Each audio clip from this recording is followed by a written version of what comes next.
Bonjour à toutes et à tous. Nous sommes aujourd'hui le mercredi 22 juillet 2026 et notre cher ami Elijah Magnier est avec nous. Bon retour parmi nous, Elijah. Bonjour Nima, merci de m'avoir invité.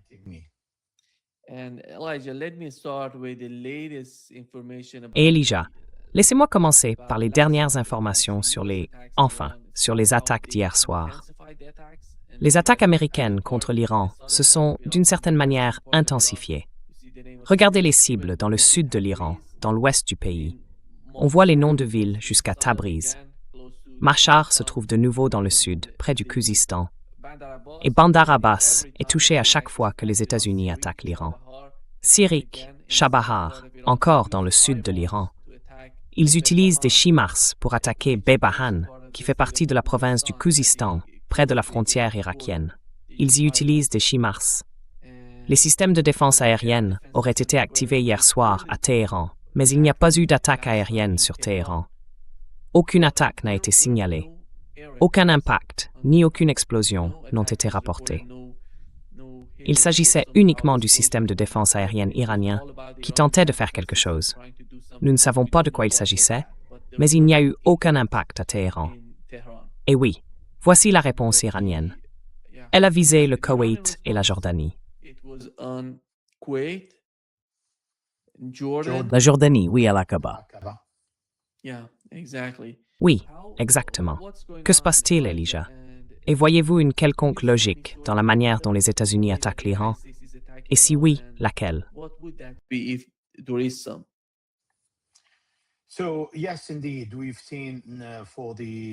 Donc oui, effectivement, pour la 11e nuit, on voit les Américains étendre leur zone d'attaque sur l'Iran.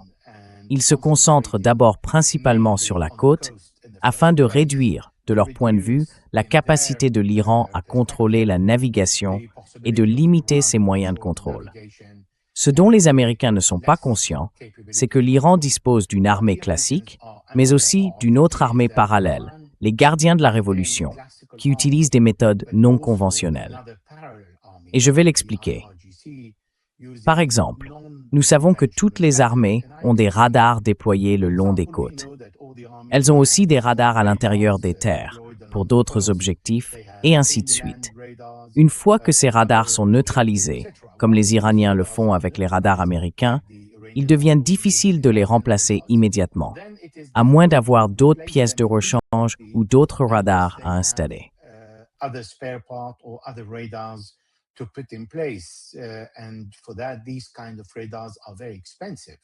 Et pour cela, ce type de radar coûte très cher.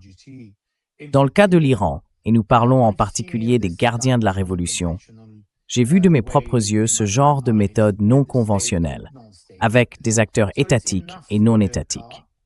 Il suffit d'une voiture, d'un 4x4, équipée d'un radar ordinaire utilisé sur les bateaux, voire d'un radar civil.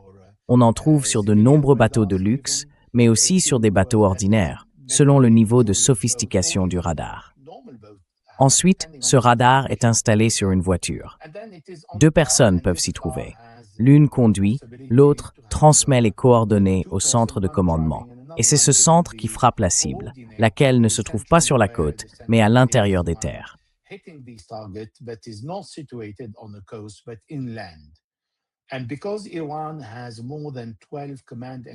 Et parce que l'Iran dispose de plus de 12 centres de commandement et de contrôle répartis dans tout le pays, ce sont les centres principaux. Mais ils ont aussi des dizaines de sous-centres de commandement et de contrôle qui peuvent remplacer le centre principal en cas de dommage ou de destruction. Ils agissent aussi selon des instructions très précises. Une fois que les ordres principaux ont été transmis à tous ces centres et sous-centres, ils deviennent complètement indépendants. Et à moins qu'un ordre n'annule le premier, ils peuvent tous fonctionner sans être en contact les uns avec les autres. Et chacun est responsable, ou plusieurs d'entre eux sont responsables d'une région précise ou d'une zone particulière. Disons, par exemple, le détroit d'Ormuz.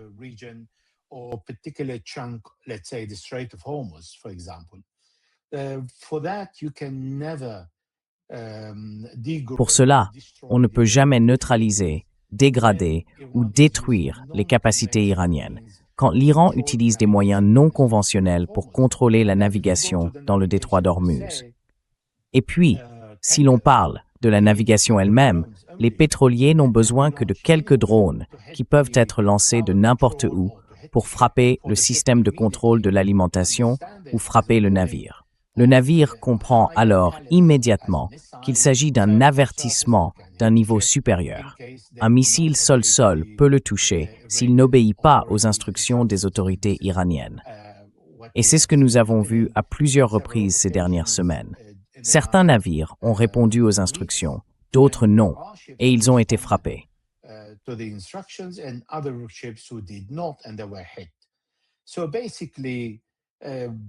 Donc en gros, empêcher l'Iran de contrôler le détroit d'Ormuz est impossible. Et pour les Américains, contrôler le détroit d'Ormuz est là encore une tâche impossible. On arrive donc à un autre point. C'est là que tout cela nous mène. Ça ne mène nulle part, parce qu'à un certain moment, les militaires retourneront voir les décideurs et diront « Voilà ce que nous faisons. Nous dégradons les capacités de notre ennemi, mais nous ne pouvons pas les éliminer. Et ils peuvent toujours trouver un moyen de riposter. Nous devons faire autre chose. » Et voilà les options auxquelles les Américains sont confrontés.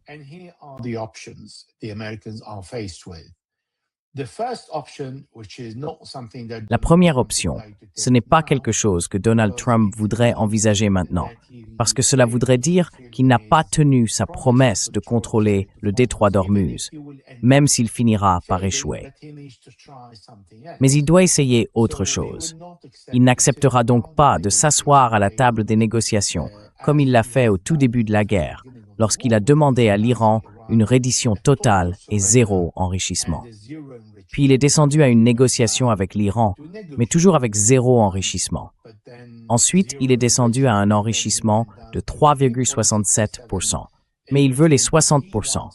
Puis il est descendu à l'idée que en fait, les 60% pourraient être remis à une tierce partie, comme la Chine ou la Russie. Et puis, face au rejet iranien de chaque offre, il est descendu à l'idée de garder les 60% en Iran.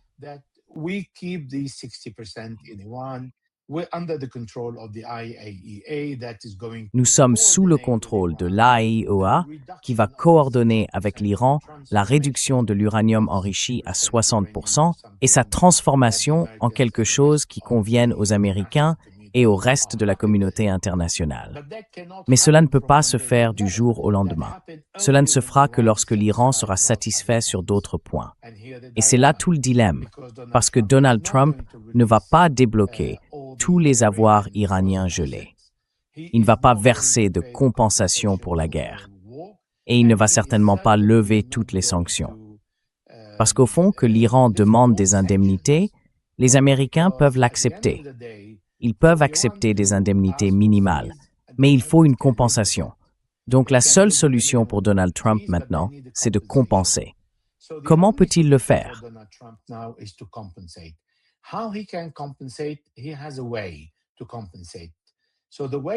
Il a un moyen de compenser.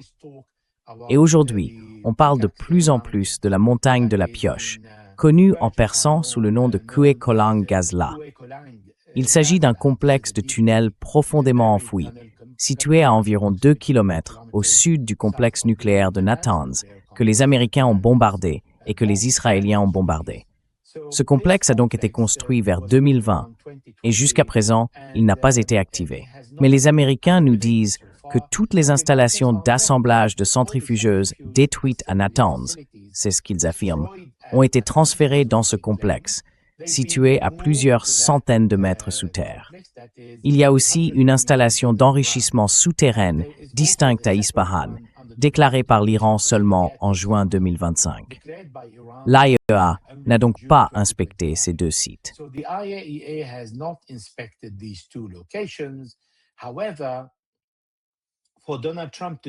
Mais il est impossible pour Donald Trump de les détruire. Ce qu'il peut faire, c'est fermer les accès, à l'entrée comme à la sortie, et dire « Nos satellites surveillent ces installations », comme il l'a dit à propos de Fordo et de Natanz. Ensuite, nous ne laisserons personne y entrer ni en sortir. puis il pourra revendiquer une victoire sur ce qu'il répète sans cesse, empêcher l'Iran d'avoir une bombe nucléaire. C'est le genre de victoire dont Donald Trump se contentera. À ce stade, je pense que c'est le plan le plus réalisable. Mais cela ne met pas fin au dilemme, car l'Iran continuera de demander la levée des sanctions, des compensations pour la guerre, ainsi que la levée de toutes les sanctions. Et ils veulent récupérer tous leurs avoirs gelés.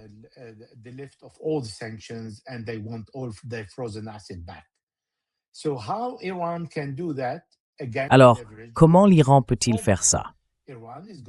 Encore une fois, grâce au levier du détroit d'Ormuz. L'Iran va perturber la navigation dans le détroit d'Ormuz jusqu'à ce que toutes ces conditions, ou au moins la moitié ou une partie de ces conditions, soient satisfaites. Ça ne veut pas dire l'une des trois options, non. C'est un peu de chacune, ou la moitié de chacune. Donc, au lieu de dire aux États-Unis, nous voulons maintenant 24 milliards de dollars de nos propres avoirs, ils accepteraient 3, puis 6, puis 12, en disant que de toute façon, nous contrôlons le détroit d'Ormuz et nous perturberons la navigation tant que nos conditions ne seront pas satisfaites. Donc, pour Donald Trump, ça va être une saga qui va durer, sans aucune solution.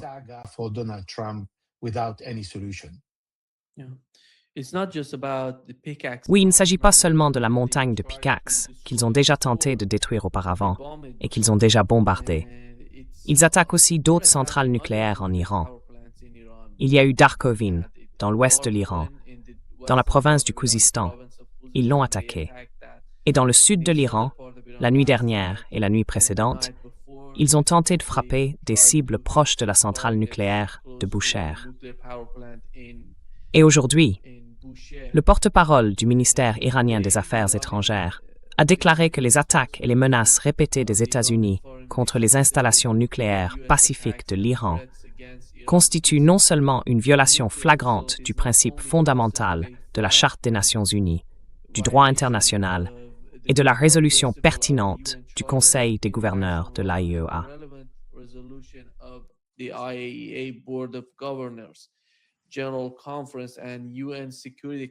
La conférence générale et le Conseil de sécurité de l'ONU, mais elle révèle aussi l'hostilité profonde des États-Unis envers les progrès scientifiques et le développement technologique de l'Iran. Cela intervient alors que les États-Unis ont signé avec l'Arabie saoudite un accord de 30 ans et que l'uranium va être enrichi sur le sol saoudien. Et en même temps, ils attaquent des centrales nucléaires. Qu'est-ce que c'est que ça? Ces centrales nucléaires sont des projets civils. Elles n'ont rien à voir avec l'uranium enrichi, les bombes nucléaires ou quoi que ce soit de ce genre. Que cherchent-ils? Est-ce que cela fait partie de l'infrastructure iranienne qu'ils visent? Est-ce que cela fait partie de leur plan concernant les centrales électriques, les ponts, les installations pétrolières? Peut-être que la guerre en arrive à ce stade, ce qui entraînerait des représailles iraniennes contre les pays du Conseil de coopération du Golfe, le Koweït, Bahreïn, peut-être l'Arabie saoudite, puis le Qatar. Comment voyez-vous cela?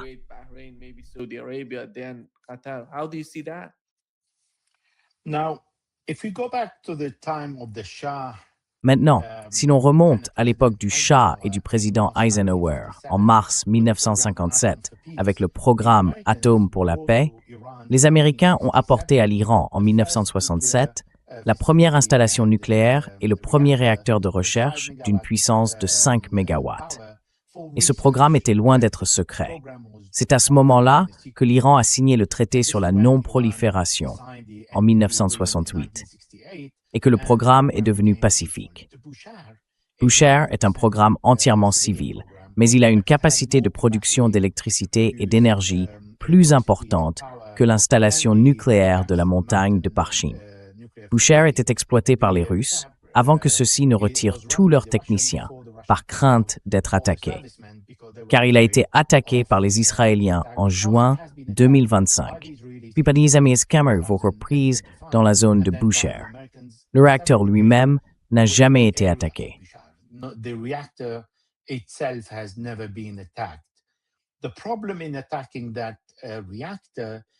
Le problème, si l'on attaque ce réacteur, c'est la contamination des pays du Golfe et de l'eau qu'ils partagent, en particulier avec le Qatar, les Émirats et Oman. cela ne nuira pas seulement à l'Iran. Ce serait une sorte de catastrophe de Tchernobyl à plus petite échelle si les Américains bombardaient cette installation. Donc ce qu'ils font, c'est dire aux Iraniens, ne nous mettez pas davantage en colère, parce que nous pouvons complètement perdre le contrôle et vous bombarder. Et c'est toujours le message que les Américains envoient à l'Iran pour que les Iraniens ne bombardent pas le porte-avions. Parce que bombarder le porte-avions rappellerait Pearl Harbor aux Américains. Et alors, ils voudraient utiliser une bombe nucléaire contre l'Iran ou faire exploser la centrale nucléaire de Bushehr, ce qui équivaudrait plus ou moins à une bombe nucléaire. Ce n'est pas la même chose, mais il y aurait bien des radiations. Et c'est l'objectif. Donc, je ne pense pas que les Américains bombarderont ces installations. So I don't think the Americans will bomb these facilities. They are civilian facilities. They are visited. Ce sont des installations civiles. Elles étaient régulièrement inspectées par l'AEA avant la guerre. Aujourd'hui, il y a un problème avec l'AEA que le monde doit connaître. Normalement, aux Nations Unies, ces sites, dont on sait qu'ils sont pacifiques à 100%, avec un pourcentage constant d'uranium enrichi, produit et fourni à ces installations, sont protégés par l'AEA.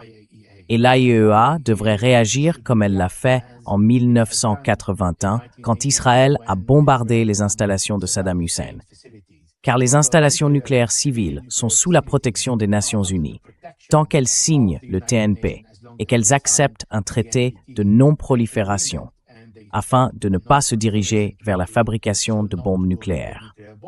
Donc, ce que l'AIEA a fait en 1981, chaque fois que des installations nucléaires ont été bombardées, car les installations iraniennes, comme celles situées près de Bushehr, mais aussi Fordow, Natanz et le réacteur nucléaire près de Téhéran, faisaient initialement partie du premier programme de recherche mené par l'Iran, uniquement à des fins de recherche.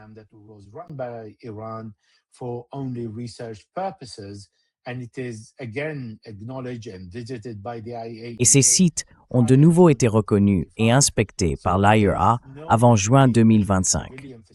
On sait donc qu'il s'agit d'installations civiles. Même celles qui sont soupçonnées d'être des installations où l'enrichissement est plus élevé relèvent aussi de la compétence de l'AIEA et doivent être protégées. Car le TNP autorise l'Iran à produire de l'uranium enrichi même à 90%, tant que le programme n'est pas militaire. Donc, les 90% ou les 60% actuels, car l'Iran n'a pas atteint les 90%.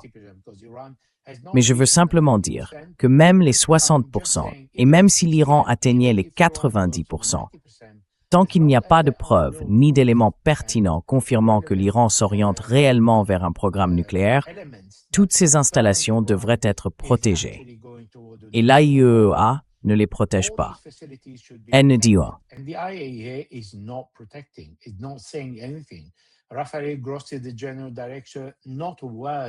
Raphaël Grossi, le directeur général, pas un mot sur toutes les installations nucléaires que Donald Trump s'est vanté d'avoir complètement anéanties. C'est là que se situe le problème de l'Iran avec les inspecteurs. Les inspecteurs se plaignent, puis la communauté internationale ou occidentale reproche à l'Iran de ne pas être assez transparent. Mais en réalité, l'AIEA ne fait pas correctement son travail parce qu'il s'agit de l'Iran et parce que le premier à bombarder, c'est Israël. On parle de juin 2025. Ensuite, les Américains, le même mois. Et en février, on est de retour. En 2026, on revient à la même guerre. Et de nouveau, les installations nucléaires sont bombardées. Voilà le programme iranien, le programme nucléaire iranien dont l'Iran continue d'affirmer qu'il ne s'oriente pas vers un programme nucléaire militaire.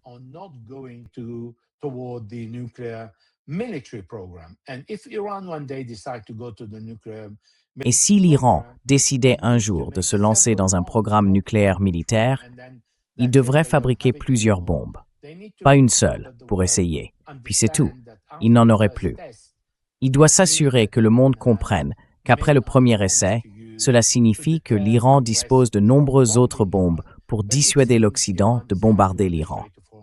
Mais il semble que l'Iran se satisfasse du détroit d'Ormuz, qu'il considère comme une sorte d'arme nucléaire civile, si l'on veut jouer sur les mots. Cela peut réellement lui permettre d'imposer sa volonté au monde, en forçant le monde à s'opposer à Donald Trump et à lui demander de lever les sanctions, d'accéder à la demande iranienne. Et l'Iran est prêt à être aussi transparent que les Nations Unies le souhaitent.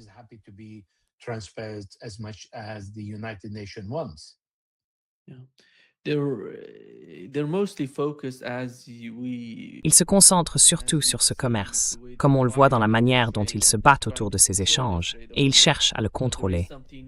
Mais il y a quelque chose de nouveau qui arrive. Ces 2 derniers jours, on a vu le Yémen sortir du silence et imposer un blocus à l'Arabie saoudite. Pendant 12 ans, Elijah, ils ont subi une pression énorme, imposée par les États-Unis avec l'Arabie saoudite. Les Émirats arabes unis en faisaient partie. Tous ensemble, ils ont essayé de faire pression sur le Yémen. Et finalement, lors des funérailles du défunt guide suprême d'Iran, l'Iran a décidé d'y envoyer un avion civil pour une délégation. Cette délégation voulait se rendre en Iran, alors l'Iran a envoyé un avion sur place. Et ensuite, on voit l'Iran briser à 2 reprises le siège du Yémen. La dernière fois ayant conduit à une attaque saoudienne contre l'aéroport international de Sanaa.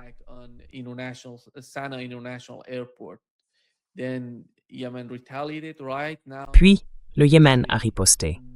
À présent, ils disent que personne ne peut aller en mer Rouge, ni utiliser les ports saoudiens de la mer Rouge. L'Arabie saoudite ne peut donc pas exporter du pétrole, ni quoi que ce soit, depuis cette zone. Or, c'est très important en ce moment, parce que cette voie commerciale est fermée. L'Arabie saoudite ne peut donc pas utiliser le détroit d'Ormuz. La seule alternative serait la mer Rouge, qui est actuellement sous contrôle yéménite. Elle ne peut donc pas l'utiliser non plus. Comment voyez-vous la réaction ou la réponse que l'Arabie saoudite pourrait apporter? Jusqu'à présent, nous n'avons rien vu sur le plan militaire. Et comment voyez-vous les options de l'Arabie saoudite, ainsi que celles des États-Unis à ses côtés? Je précise simplement que hier, Donald Trump a déclaré « Nous, les États-Unis, nous n'avons aucun problème avec le Yémen, ni avec les Houthis. »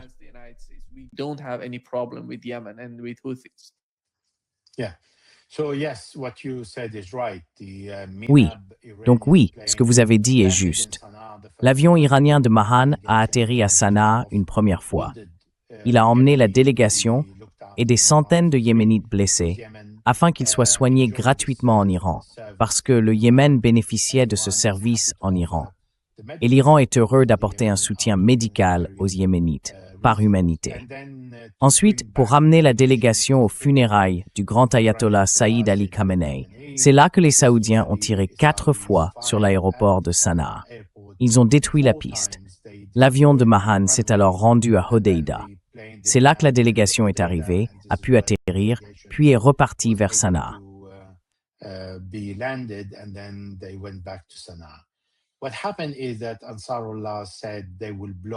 Ce qui s'est passé, c'est qu'Ansarullah a déclaré qu'il bloquerait tout chargement saoudien quittant le détroit de Bab el-Mandeb.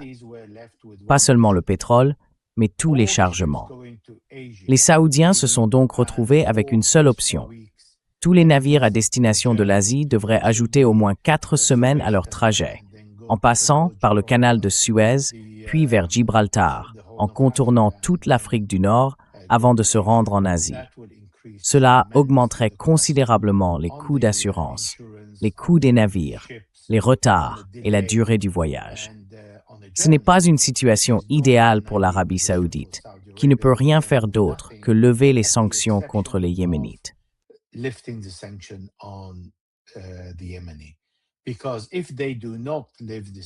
Parce que s'ils ne lèvent pas les sanctions contre les Yéménites, ils sont dans une situation très difficile. Les Saoudiens ont mené pendant des années une guerre contre Ansarallah et ils ont échoué avec les Émiratis et la coalition.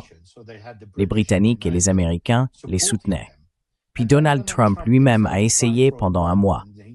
Il a abandonné après avoir dépensé 1000 milliards de dollars en disant « D'accord, j'abandonne. Je ne suis pas capable d'assurer la sécurité de la navigation. » Et c'est là tout le dilemme. Ce que vous évoquez est essentiel. Comment Donald Trump, qui a essayé à Bab el-Mandeb de rouvrir le passage et de forcer la main d'Ansarallah, pourtant bien moins équipé militairement que l'Iran, peut-il ensuite penser qu'il peut tenter la même chose à Hormuz?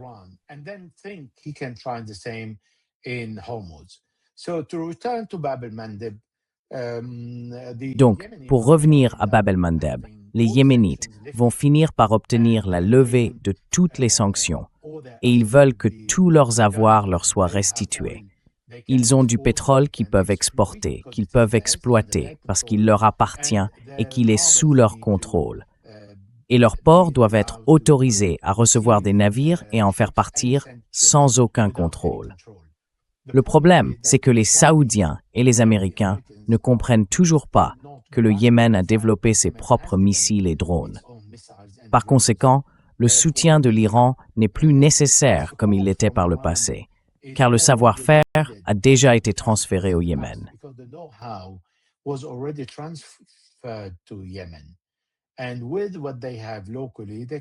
Et avec ce qu'ils ont sur place, ils peuvent tout faire. Ils peuvent accomplir des merveilles. Ils ont continué à attaquer Israël pendant le siège de Gaza pour des raisons humanitaires. Ils ont bombardé Israël à quelques reprises quand Israël a bombardé l'Iran. Ils ont aussi contribué aux actions contre Israël lorsque les Israéliens ont attaqué le Liban. Mais ensuite, ils se sont arrêtés. Ils ont donc montré leur capacité à prendre l'initiative, à affronter sans hésiter un adversaire plus puissant. Les Saoudiens n'ont donc pas vraiment d'autre choix que de négocier avec Ansarullah. Ils négocient. Ils ont proposé à Ansarullah d'utiliser des avions venant d'Amman, en Jordanie, mais Ansarullah a refusé. Ils ont dit, vous pouvez utiliser ce que vous voulez.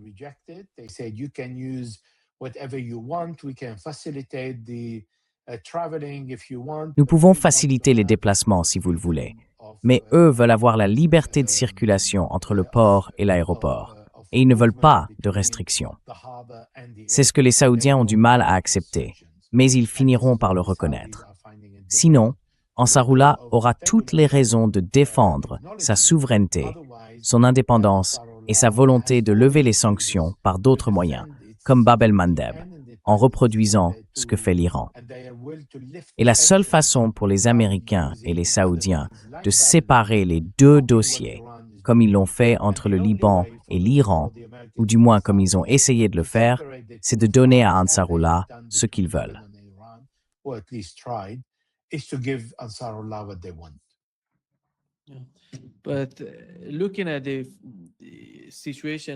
Mais quand on regarde la situation, Elijah, pensez-vous que l'Arabie saoudite va accepter, va finir par dire « Nous allons accepter, nous allons lever le blocus du Yémen ». Parce qu'au final, il me semble qu'ils n'ont pas d'autre choix que de lever le blocus du Yémen. Est-ce que cela va arriver prochainement? À cause du marché pétrolier aujourd'hui, ils ont vérifié hier soir. Le pétrole est à 92, plus de 92 $ le brut. Oui, cela met beaucoup de pression sur Donald Trump.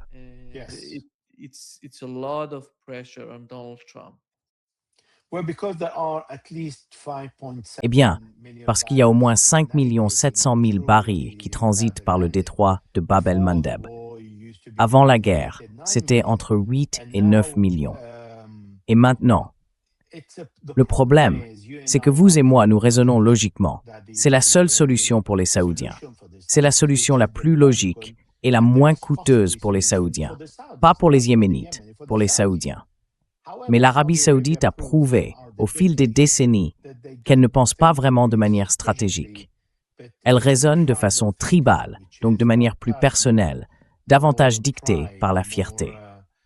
En gros, est-ce qu'on va être déclaré perdant face au Yémen? Quel effet cela aura-t-il sur notre réputation auprès des pays du Golfe?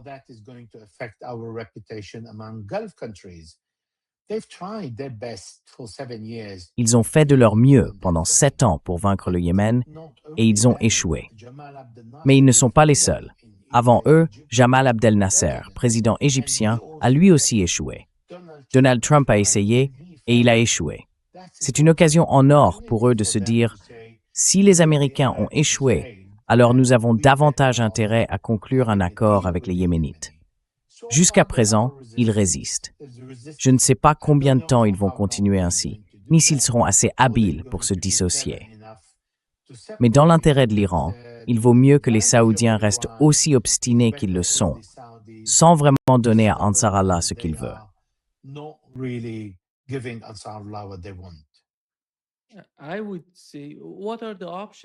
Je dirais, quelles sont leurs options? Est-ce qu'ils vont se battre? Est-ce qu'ils vont attaquer le Yémen? Parce que si cela arrive, on connaît les capacités du Yémen. Frapper Aramco, frapper le pipeline, ce qui serait dévastateur pour l'Arabie saoudite et son économie. Et l'autre question c'est, que pense Washington de ce qui se passe? Y a-t-il quelque chose entre Washington et l'Arabie saoudite? Et quelle est leur perception? Comment voient-ils le conflit? Veulent-ils que l'Arabie saoudite résiste, qu'elle poursuive d'une certaine manière le siège? Ou peut-être qu'à un moment donné, sous la pression qu'ils ressentent venant du détroit d'Ormuz, et en ce moment, la mer Rouge accroît en quelque sorte cette pression, ils pourraient arriver à une sorte de conclusion. Faisons quelque chose de concret. Let's do something about it practically.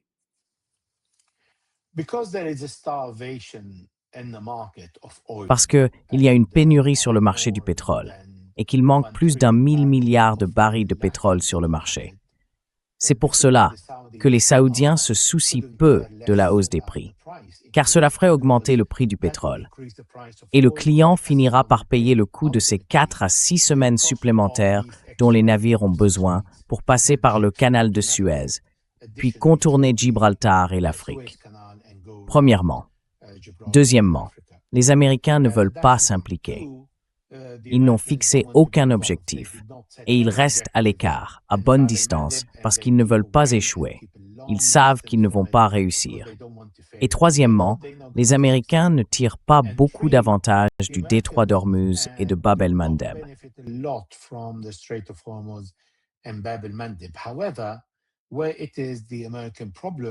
Mais là où cela devient un problème américain, c'est le coût du pétrole. Si le prix du pétrole augmente, et il augmente un peu plus chaque jour, avant la guerre, on était parti de 70. Après les 40 jours, et pendant les premiers jours, la période de lune de miel entre l'Iran et les États-Unis, il est monté à 80. Et maintenant, après la fermeture de Bab el-Mandeb, il augmente très rapidement, entre 82 et 92. Donc, il y a un coût. Au bout du compte, quelqu'un va payer. Pour les Américains, le moyen le plus rapide, puisqu'ils pensent que Bab el-Mandeb et le détroit d'Ormuz sont liés d'une certaine manière, c'est d'aller bombarder l'Iran, de revendiquer la victoire et de dire « D'accord, asseyons-nous autour de la table et commençons à vous donner quelque chose. »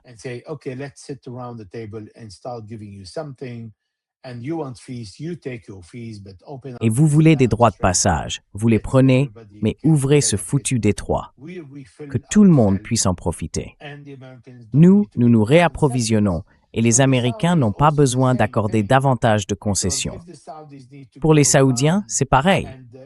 Parce que si les Saoudiens doivent faire le détour, et si Bab el-Mandeb est fermé tandis que le détroit d'Ormuz est ouvert à la navigation, grâce à un accord avec l'Iran, alors les Saoudiens peuvent revenir et exporter tous leurs biens, leur pétrole et leurs autres produits par le détroit d'Ormuz, et le problème est réglé.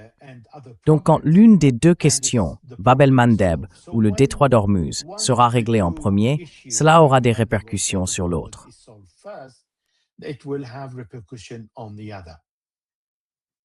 Yeah. The United States is Les États-Unis essaient de contraindre l'Iran, Elijah, à adopter une position qu'ils ne pouvaient pas lui imposer avant la signature du protocole d'accord. Et aujourd'hui, avec ces attaques, comme vous l'avez mentionné, personne ne sait quelle est leur logique stratégique derrière ces attaques. Mais il semble qu'ils veuillent les poursuivre. Pensez-vous que les États-Unis envisagent une guerre d'usure dans les années à venir? Ou peut-être au moins pendant 2 ans de l'administration Trump, voire plus de 2 ans.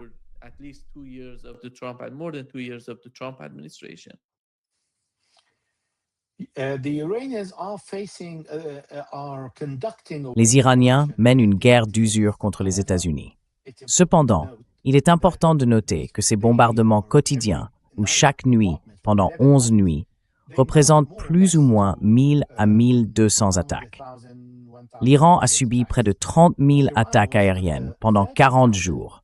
Des attaques bien plus importantes que ce qui se passe aujourd'hui, et il ne s'est pas soumis. Donc ce que fait Donald Trump, c'est en réalité bombarder un peu partout chaque jour, presque par plaisir, sans véritable objectif. Parce qu'il ne veut pas laisser aux Iraniens le contrôle du détroit d'Ormuz. Il sait parfaitement que le contrôle du détroit d'Ormuz par l'Iran signifie que l'Iran est devenu une puissance régionale. Il sait aussi qu'en accordant ce contrôle, les États-Unis descendent de leur position hégémonique et de leur empire sur le monde. Il en est conscient. C'est plus préoccupant pour les Américains que l'ouverture du détroit d'Ormuz. Ce sont les conséquences de la soumission des Américains à la demande des Iraniens. Et c'est cela que Donald Trump combat. Et je peux vous dire une chose, il finira par le reconnaître et l'accepter, à moins qu'il ne veuille utiliser des bombes nucléaires contre l'Iran. Sans utiliser de bombes nucléaires, il ne forcera pas l'Iran à se soumettre. Par conséquent, le déclin de l'hégémonie américaine commencera au détroit d'Ormuz.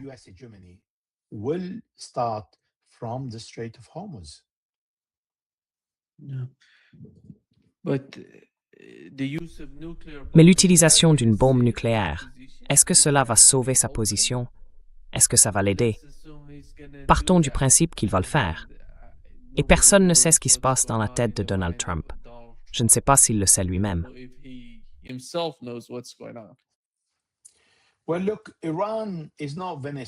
Écoutez, l'Iran n'est pas le Venezuela et l'Iran n'est pas le Japon. 2 bombes sur Hiroshima et Nagasaki pendant la Seconde Guerre mondiale, alors que le Japon était déjà hors jeu, s'était soumis. L'Iran, c'est 1 648 000 km² et 92 millions d'habitants. Et utiliser une bombe nucléaire, ça signifie aussi que la Russie peut utiliser une bombe nucléaire contre son ennemi. Et la Chine peut aussi l'utiliser, parce que les Chinois ont plusieurs centaines de bombes nucléaires. Ils en ont entre 700 et 800 environ. Cela ouvrirait donc la voie à l'utilisation de bombes nucléaires contre l'ennemi et encouragerait Israël à utiliser des bombes nucléaires, le moment venu.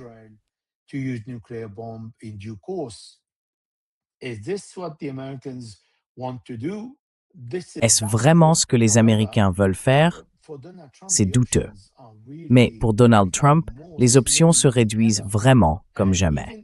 Et même s'il allait bombarder l'installation nucléaire de Fordow en Iran, cela ne lui apporterait aucune victoire. La montagne de la pioche ne changera pas vraiment les objectifs stratégiques que Donald Trump n'est pas parvenu à atteindre durant ces 40 jours de guerre. Avant lui, les Israéliens avaient eux aussi échoué pendant les 12 jours de juin 2025. Donc, une fois encore, nous restons bloqués par l'échec à atteindre les objectifs.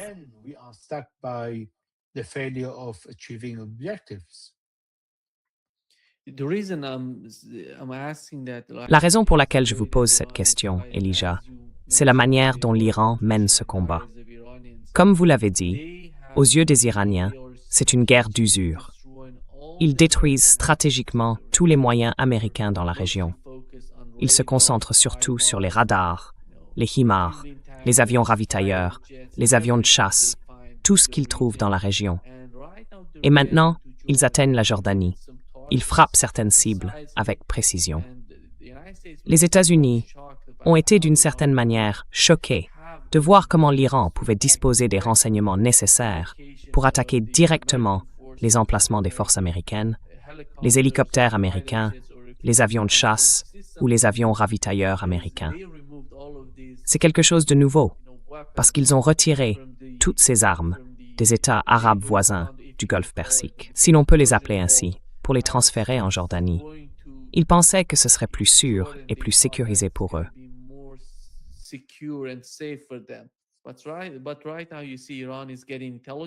Mais en ce moment, on voit que l'Iran reçoit des renseignements. Comme ils l'ont mentionné, les gardiens de la Révolution l'ont mentionné, ils reçoivent des renseignements de la part des Jordaniens, des forces armées jordaniennes. Donald Trump a ensuite confirmé hier que quelque chose se passe sur ce front et que les Jordaniens fournissent des renseignements à l'Iran. L'Iran peut alors utiliser sa technologie avancée, ces missiles sophistiqués pour frapper les cibles. C'est le problème. Quelle pourrait être la prochaine étape pour Donald Trump? Avec le temps, l'Iran multiplie les cibles dans la région et les États-Unis ont une décision à prendre. Vont-ils aller en Israël? Vont-ils aller dans d'autres endroits? Comment voyez-vous les choses à mesure que le temps passe? Et ils semblent vouloir poursuivre cette guerre.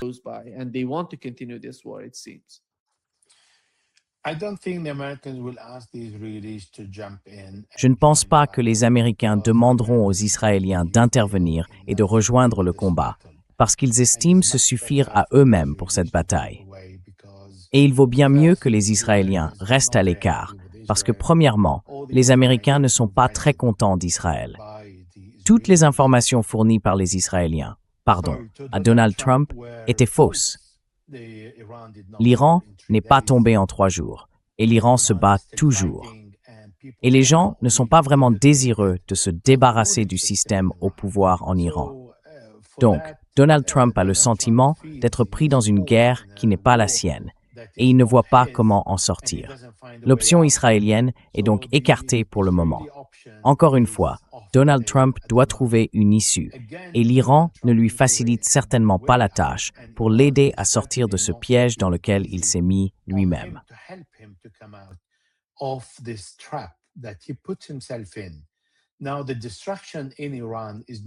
La destruction en Iran ne doit pas être sous-estimée.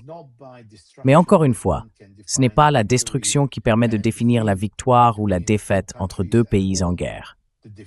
La défaite, c'est quand votre adversaire lève le drapeau blanc, qu'il ne peut plus combattre, qu'il a perdu toute son armée, qu'il a perdu la volonté de riposter et qu'il s'est rendu. Ce n'est pas le cas de l'Iran. Cela veut dire que les Américains sont pris au piège. Et comme ils sont pris au piège, ils ne trouvent pas d'issue. Ils improvisent. Et comme le coût augmente, c'est pour cela qu'on voit le secrétaire à la guerre, Hegseth, aller devant le Congrès, demander 87 milliards de dollars, parce qu'ils ne veulent pas que les démocrates les empêchent de poursuivre cette bataille, même après les élections de mi-mandat, s'ils les perdent. Ils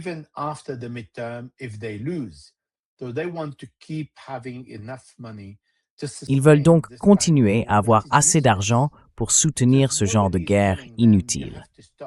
Personne ne leur dit « vous devez arrêter ». Mais aucun de leurs amis, pas leurs ennemis, ceux de l'Iran, de l'Amérique, ne dit à Donald Trump « vous devez arrêter », parce qu'il ne peut pas admettre la défaite. Pour lui, ne pas réussir à contrôler le détroit d'Ormuz, c'est une défaite. Voilà donc où nous en sommes. Donald Trump cherche une porte de sortie, mais ses choix sont très limités, parce qu'il a brûlé tous ses ponts en ne lisant pas le protocole d'accord qu'il a signé. Et il n'a pas prêté attention à ce qui peut être fait dans le détroit d'Ormuz, si l'on veut considérer qu'il a signé de bonne foi, ce dont je doute.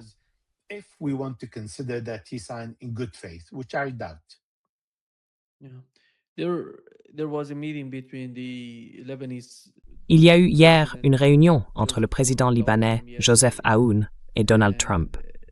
Comment voyez-vous le Liban et la situation du Liban? Israël. Nous avons reçu des informations selon lesquelles Israël construit une base militaire dans le sud du Liban. D'un autre côté, Donald Trump parle avec le gouvernement libanais. Il a dit qu'il fallait faire quelque chose à ce sujet. Mais qu'est-ce que cela signifie en ce qui concerne le désarmement du Hezbollah? J'ai l'impression que les États-Unis poursuivent la même politique qu'Israël menait à Gaza, le désarmement. Cela ne s'est pas produit à Gaza, et cela ne se produirait jamais si l'on comprend la réalité du Hezbollah au Liban.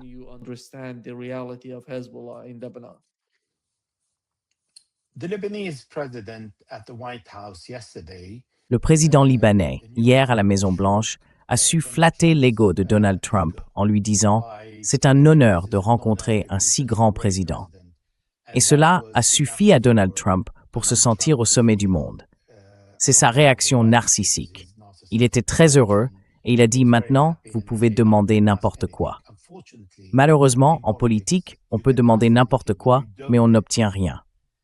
Donc oui, le président libanais peut demander n'importe quoi, mais il n'obtiendra rien.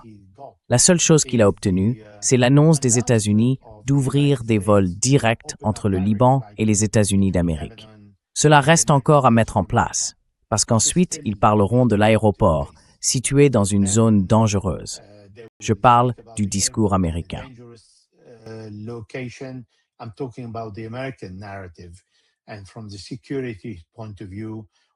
Et du point de vue de la sécurité, vont-ils recommander aux Américains de revenir et de voyager au Liban? Ce n'est pas en flattant son ego qu'il va s'ouvrir au point que les services de sécurité américains acceptent que leurs ressortissants commencent à voyager au Liban. Donc aujourd'hui, l'issue est très évidente. Israël, un drone israélien, a bombardé une cible civile à Nabatiyeh, violant une fois de plus la souveraineté libanaise, alors que le président libanais est encore aux États-Unis. Sa rencontre avec Donald Trump est toute récente. Elle remonte à moins de 24 heures et Israël a réagi. Écoutez, il y a quelque chose de très clair ici. Les Israéliens ont dit « Nous ne quitterons pas la zone de sécurité ». Les Israéliens ont renoncé à 3 villages qu'ils ne contrôlent pas.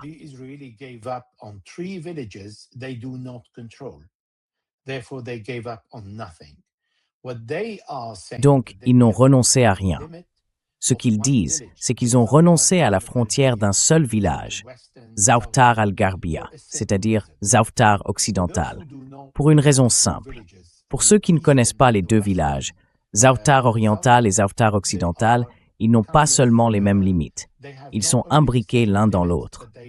C'est le même Zawtar, mais l'un est à l'ouest et l'autre à l'est. La partie ouest n'a pas été occupée par les Israéliens, parce qu'ils ont essayé et qu'ils ont échoué. Alors, les Israéliens ont dit, « Nous allons quitter les abords de la partie ouest ». Or, les abords de la partie ouest, c'est une ligne imaginaire, puisque l'armée libanaise s'y est rendue hier. Car c'est le même village avec 2 côtés, l'un à l'est, l'autre à l'ouest.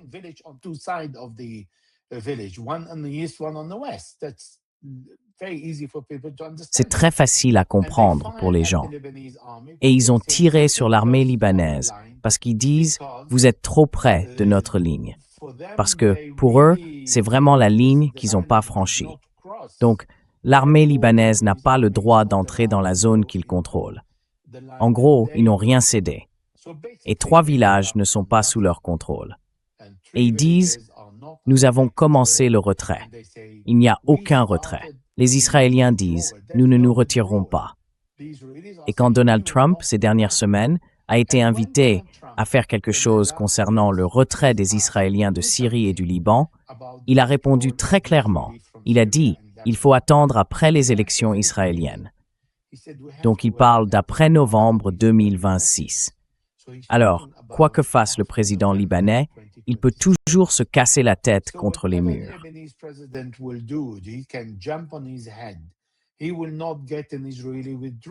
Il n'obtiendra pas un retrait israélien. Il obtiendra autre chose, comme de la poudre aux yeux pour brouiller l'analyse, en disant « Eh bien, nous allons soutenir l'armée libanaise ». Mais concernant ce soutien à l'armée libanaise, les Américains ont aussi été très clairs lorsque l'émissaire américain Tom Barrack a dit « Nous n'armerons jamais l'armée libanaise avec des armes qui représenteraient un danger pour Israël. Nous l'armons pour combattre le Hezbollah. » Donc, ils veulent que l'armée libanaise soit engagée dans une guerre civile, mais pas contre l'ennemi. Et ils ne veulent pas que l'ennemi se retire du Liban. Ils ne veulent pas non plus renforcer l'armée libanaise pour qu'elle puisse contraindre les Israéliens à quitter le Liban. Aujourd'hui, le Premier ministre libanais s'est rendu dans le sud du Liban, et notamment dans les villages libanais non occupés, qu'Israël a dit qu'il rendrait aux Libanais, ceux qui ne sont pas occupés encore une fois.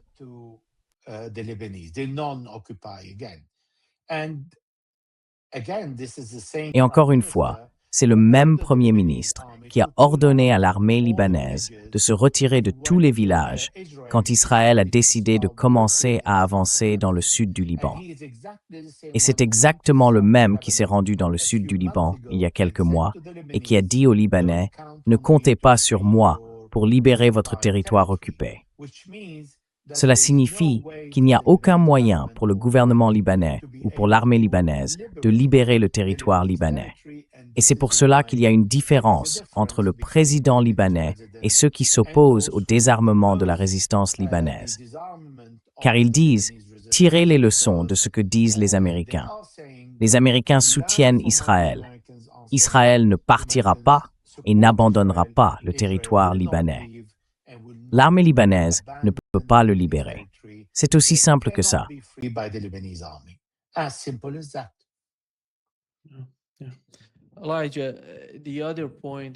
Elijah, l'autre zone visée par les attaques iraniennes se situe aux frontières entre l'Iran et l'Irak, entre l'Irak et le Kurdistan, que l'Iran n'a cessé d'attaquer. Et quand on regarde les attaques de ces 2 ou 3 derniers jours, on voit qu'ils frappent tout. La montagne est en feu. On les voit toucher de nombreux dépôts de munitions dans cette zone. La base aérienne d'Al-Harir, une base aérienne américaine, a été attaquée à plusieurs reprises par les Iraniens. Et pensez-vous qu'en Iran, on ait le sentiment que si les États-Unis tentaient une sorte d'incursion en Iran, elle viendrait de cette région-là?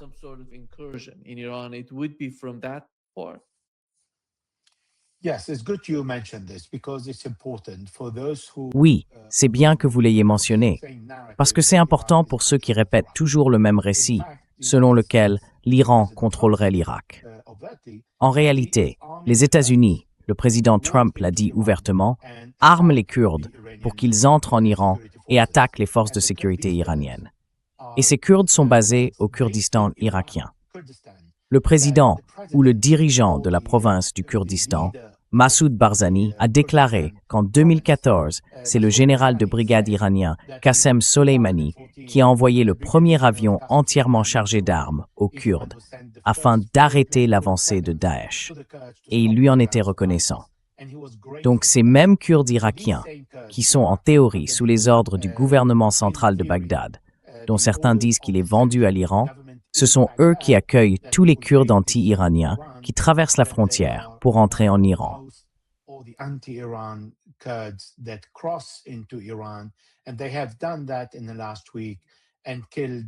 Et ils l'ont fait la semaine dernière.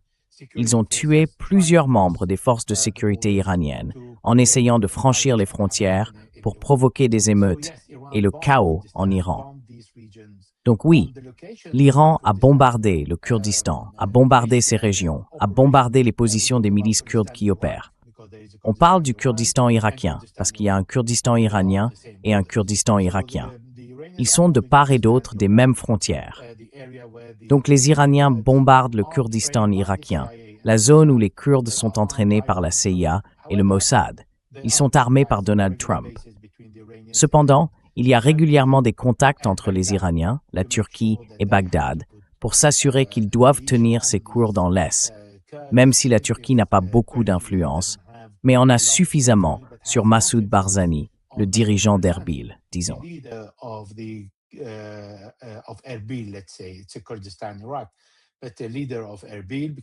C'est le Kurdistan irakien, mais avec le dirigeant d'Erbil, parce qu'il y a Erbil et Soleimaniye. Et les Iraniens sont en contact avec Barzani et Talibani, qui est le fils du dirigeant ayant pris le pouvoir à Soleimaniye, au Kurdistan. Ils ont tous les deux des politiques différentes, mais ils sont unis en tant que Kurdes, sur le plan ethnique, pour s'assurer de garder sous contrôle les Kurdes hostiles à l'Iran. Et la Turquie a parlé aux Américains en disant « Nous ne pouvons pas permettre cela, parce que cela mettrait en péril les 2,5 millions de Kurdes qui vivent en Turquie, qui veulent se séparer et avoir leur propre État. Et cela va aussi de pair avec les Kurdes de Syrie, qui revendiquent toujours la réalisation du rêve du Rojava.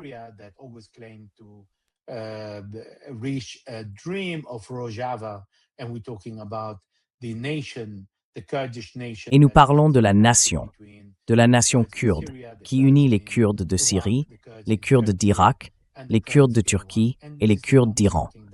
Et ce n'est pas quelque chose que ces pays sont prêts à accorder aux Kurdes. Une nation, aujourd'hui, en perdant une partie de leur territoire pour cette nation. Massoud Barzani a essayé, en 2018, d'organiser un référendum sur l'indépendance, soutenu par les Kurdes de son pays. Mais Bagdad a menacé de marcher sur Erbil. C'est à ce moment-là qu'il s'est retiré et qu'il a abandonné l'idée. Donc Donald Trump a essayé. La CIA est présente, le Mossad est présent et mène des opérations. Mais il ne voit pas vraiment l'Iran comme étant suffisamment affaibli pour y envoyer leurs gens et commencer à prendre une partie de l'Iran, c'est-à-dire le Kurdistan iranien. Iran, which is the Kurdistan Iran. Yeah, yeah. Thank you so Merci much, beaucoup, Elijah, d'être avec being nous with us aujourd'hui. today. C'est toujours un grand Great plaisir. pleasure, as always. Is my C'est un plaisir. Merci de m'avoir invité, Nima. Même.